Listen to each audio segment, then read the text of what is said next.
বন্ধুরা ইউটিউব শর্টসে একটি বিশাল update launch হতে চলেছে, সেটা অক্টোবর 15 তারিখ 2024 তারিখে। দেখেন আপনি জানেন যে 1 সেকেন্ড থেকে 1 মিনিট পর্যন্ত সেই ভিডিওটা শর্ট, কিন্তু দেখেন বন্ধুরা ইউটিউবে এখনকার 3 মিনিটের ভিডিও যদি আপনি আপলোড করেন তাহলে সেটা কিন্তু শর্ট ভিডিও হবে। তো বন্ধুরা 3 মিনিটের ভিডিওটা কিরকম, আপনার মোবাইলটা যদি এই প্রসেসে ধরে ভিডিও তৈরি করেন তাহলে কিন্তু আপনার ভিডিওটা শর্ট ভিডিওর মধ্যে পড়বে।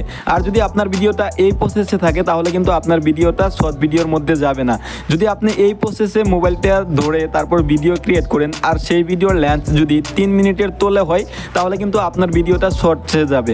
তো বন্ধুরা এবার আপনার মনে প্রশ্ন আসতে পারে যে শর্ট ভিডিও আপলোড করলে আমার চ্যানেলে ওয়াচ টাইম কাউন্ট হবে যদি আমি 3 মিনিটের ভিডিও আপলোড করি?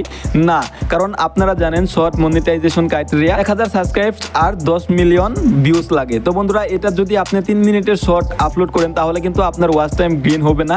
আর যেটা আপনি 3 মিনিটের ভিডিও থেকে লং ভিডিওতে যত আর্নিং করতে পারেন শর্ট ভিডিওতে কিন্তু সেই আগের প্রসেসে আর্নিং করতে পারবেন, আপনার আর্নিং কোনো প্রকারের বেশি হবে না। তো বন্ধুরা আমি আপনাকে সলিউশন দিব যে আপনি যদি পারেন তাহলে লং ভিডিও আপলোড করবেন, 3 মিনিটের শর্ট ভিডিও আপলোড করে কোনো প্রকারের লাভ নেই। তো আশা করি বুঝতে পেরেছেন। আর ইউটিউব রিলেটেড ভিডিওর জন্য আমার চ্যানেলটিকে সাবস্ক্রাইব করে আমাদের সাথে জড়িত থাকবেন, কারণ এখানে আমি প্রতিনিয়ত ইউটিউব রিলেটেড ভিডিও আপলোড করি। টেক